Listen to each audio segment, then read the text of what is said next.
SNX Marathi, Siddheshwar news express, सत्यासाठी SNX सोबत। शुक्रवार दिनांक 28 नोव्हेंबर मोहोळ नगर परिषद निवडणूक 2025च्या अनुषंगाने भारतीय जनता पक्षाच्या नगराध्यक्ष पदाच्या उमेदवार शीतल सुशील क्षीरसागर यांच्यासह नगरसेवक नगरसेविका पदाच्या सर्वच उमेदवारांच्या प्रचारार्थ जाहीर सभा पार पडली। आमदार यशवंत माने, ज्येष्ठ नेते नागनाथ भाऊ क्षीरसागर, मंत्री सदाभाऊ खोत, मुंबई अल्पसंख्याक मोर्चाचे अध्यक्ष वसीम खान, सोलापूर भाजप जिल्हाध्यक्ष शशिकांत चव्हाण, भाजप सोलापूर शहराध्यक्ष रोहिणी तडवळकर, शहाजी पवार, नगराध्यक्ष पदाचे उमेदवार शीतल क्षीरसागर, निवडणूक प्रभारी सुशील क्षीरसागर, युवा मोर्चा जिल्हा सरचिटणीस सुशील वाघमारे यांच्यासह भारतीय जनता पार्टीचे मंडल अध्यक्ष आणि सन्माननीय पदाधिकाऱ्यांनी उपस्थिती दर्शवत मतदार बंधू भगिनींशी संवाद साधला। या प्रचार सभेत मोहोळ नगरीतील मतदार बंधू भगिनी नागरिकांशी संवाद साधत मोहोळ शहराच्या विकासाचे विजन जनतेसमोर मांडले।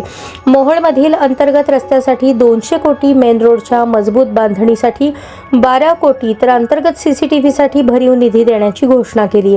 सोलापूर जिल्ह्याची सेवा करण्यात आजपर्यंत सातत्याने प्रयत्नशील राहिलो आहोत। नागरिकांना शासकीय योजनांचा लाभ मिळवून देणे, अडीअडचणीत सोबत राहणे, शेवटच्या घटकांपर्यंत काम करण्याचा ध्यास मनात कायम ठेवून आजपर्यंत काम केले आहे।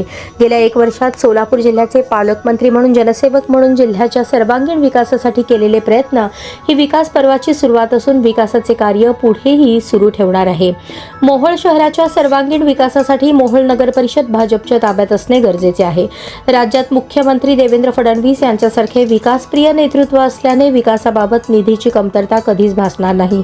त्यामुळे सुज्ञ मतदारांनी आपले मतदान रूपी आशीर्वाद भाजपच्या उमेदवारांना देण्याचे आवाहन यावेळी केले।